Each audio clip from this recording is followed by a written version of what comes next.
This is Earthheart, and here is Michael. Welcome to Earthheart. News you can use, the pulse of the planet. Are you having a little trouble taking all of this in?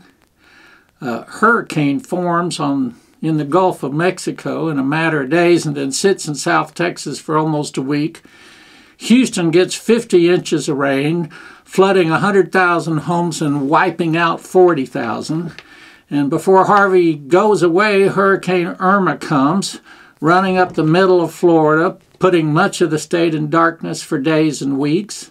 And while on its way, it wipes out the U.S. Virgin Islands and other Caribbean islands. And then comes Maria, and don't forget Jose. And Maria practically destroys Puerto Rico. And after 2 weeks now, they still have precious little water and very little electricity.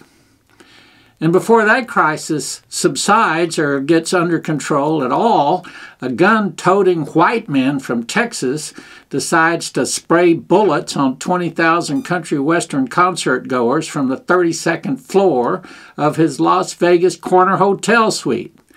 When Houston was underwater, it was not the right time to talk about climate change and how we need to plan now if we're going to be smart and avoid even greater losses in the future. And it wasn't the right time in Florida or the right time after Puerto Rico is decimated. And it's certainly not the right time to talk about gun control, not right after another mass killing, especially in a city that has a gun show almost every weekend.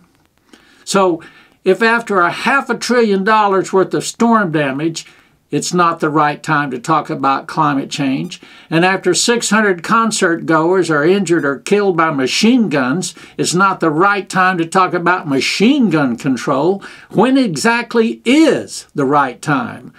When is the right time for our people to realize that in those nations where guns are prohibited, gun deaths are in the teens, whereas in the U.S., gun deaths are in the tens of thousands?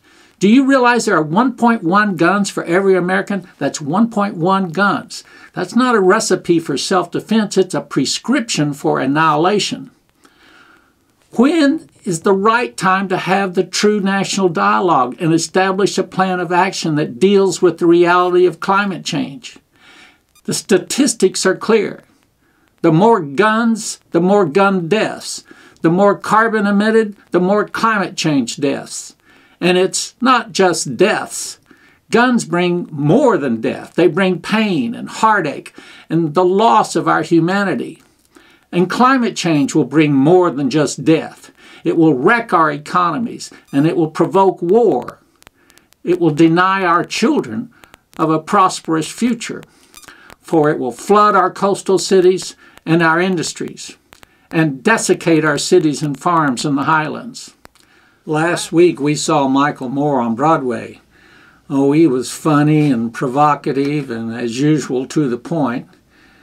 And much like he did 15 years ago, he warned of another coming war. And he urged his audience to act now to stop it. For now we have another leader who wants war. In the name of keeping us safe from violence, he would bring us violence on a nuclear scale. Friends, we are tossing and turning in an angry ocean of our own fears, and the bow of our consciousness must be righted. When is the right time to make peace? Peace with our neighbors, with our environment, within ourselves? Well, the right time is now. It's always now. So do something every day to help right the ship. If nothing else, just wake up. As the songwriter says, it's not going to stop until you wise up. This is Earthheart, news you can use, the pulse of the planet.